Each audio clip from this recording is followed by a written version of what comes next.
But then, next up in the news, a very different story. Are people really being paid to rally support for Diddy outside of his trial? Because that is what many are now alleging, as people have been standing across the street from the courthouse in free Puff and free Diddy shirts. With, for example, journalist and content creator Emily Hagan posting a TikTok of this group of people in matching shirts that also then included this interaction. These are all paid protesters. You can get $20 an hour if you wear a t-shirt. You gotta speak up. She just got recruited, right?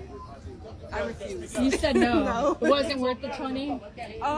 No, but like he told me that it's for a Diddy coin, so I'm not really sure what that is. The lady right there, she just kept convincing me to go wear a shirt, and I'm like, I'm And while that TikTok was initially posted around 5 days ago, it's now gotten a lot more traction as people like 50 Cent, who famously not a big Diddy fan, has started posting about it and trolling Diddy by posting seemingly edited images of him in the shirts and writing things like, okay, now where do I send my $20 invoice, guys? A deal's a deal. But then also the Daily Beast speaking to the woman in that video who told them, I was wondering why they were wearing those shirts. I was curious. I crossed the street and I'm standing there with my phone out, and then this older lady is staring at me. She's just staring at me for a period of time. Then she tells me, do you want to come out here and wear a shirt for $20 an hour? And adding, just go to that guy. If you're already standing out here, you may as well get paid. Rather than adding that it looked like most of those protesters appear to be unhoused. But as far as how people allegedly started getting paid to wear these shirts, well, you had the Hollywood Reporter saying that the first free Puff shirt was first present at the trial during the jury selection when one of Diddy's longtime friends was wearing one. But then other than that, the outlet said that these groups of Diddy supporters, they're scarce at the courthouse. So this newfound gaggle of people wearing shirts, it really stands out. And then the fact that the girl in the video said that she was told it was for a crypto promotion, that's significant because there is a Diddy meme coin, and reportedly the rapper's sons are behind it. Or with the Hollywood Reporter saying that the coin was launched to capitalize on the controversy and trial, and it began trading during jury selection, and it's gotten public support from people like Kanye West. Also, I'll say the outlet said they reached out to Diddy's team to ask if he had any involvement in the t-shirts or any comment on them, and so far they haven't responded. Similarly, you had the Daily Beast reporting that it's unclear exactly who's paying anyone to wear these shirts, if that is indeed the case. With them also adding that because of the crypto claims, it seems like this may be kind of more of a cash grab than an ego boost for Diddy. But then also,